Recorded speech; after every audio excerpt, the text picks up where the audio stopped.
Nightline continues from New York City with Cynthia McFadden. It's a legendary comic book tale. The teenage whiz kid, Peter Parker, is bitten by a radioactive spider and he turns into a beloved superhero, Spider-Man. But last fall, when the musical version of Spider-Man previewed on Broadway, it was plagued with problems. Performers were seriously injured. Reviews were dreadful. Now, the most expensive show in Broadway history at $74 million has been revamped. I sat down for an exclusive interview with the composers Bono and The Edge to find out what's going on. It is death-defying stunts like these that make Spider-Man one of the most anticipated Broadway shows in recent memory. How fast are you going when you're flying? Probably about 40, 45 miles an hour. Chris Tierney is one of those flying Spider-Men. Wow, bravo! Great. As thrilling as it is to watch from the audience, it's even more fun to watch it from up here. It's hard to believe he's back in the air, performing the very same stunts that temporarily shut the show down.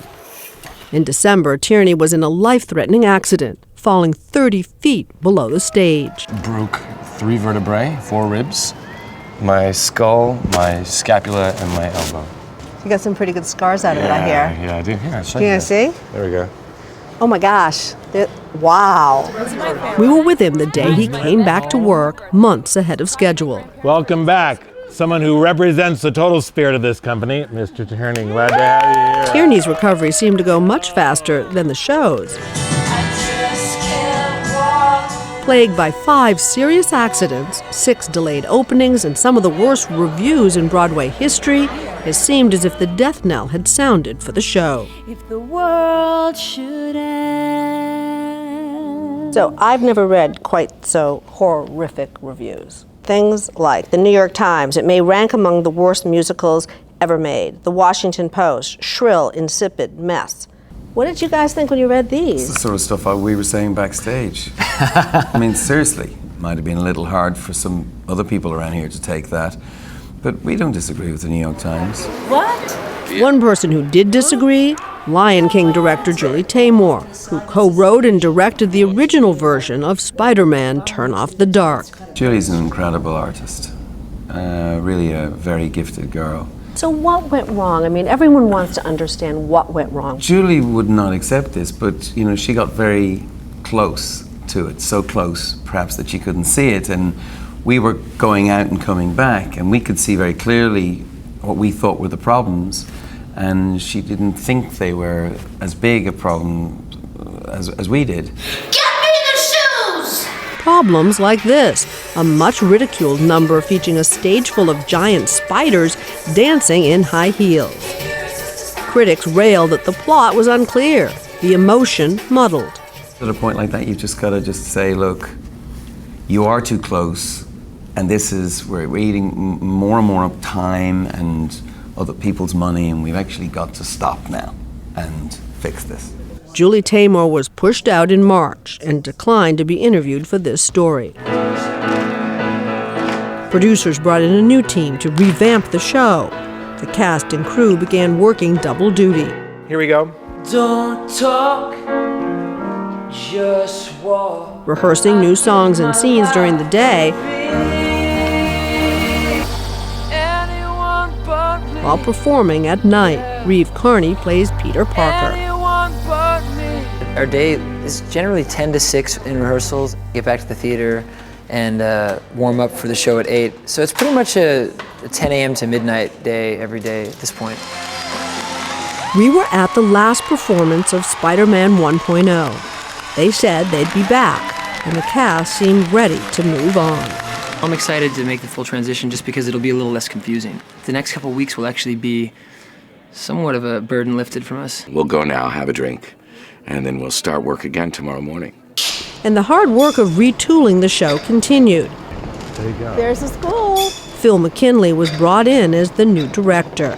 Visually, I mean, there was no way I would throw away any of the visual, things that Julie created. They're just spectacular. And so it was a matter of how do we use all of those beautiful toys, and then basically how do we develop the characters around that?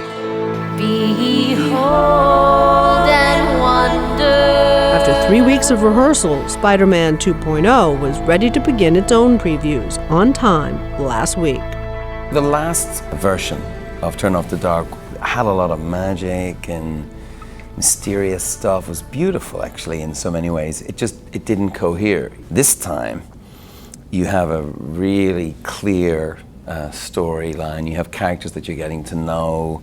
The music is in a system where it's legible, and there's lots of really obvious stuff has been fixed. He had a gun.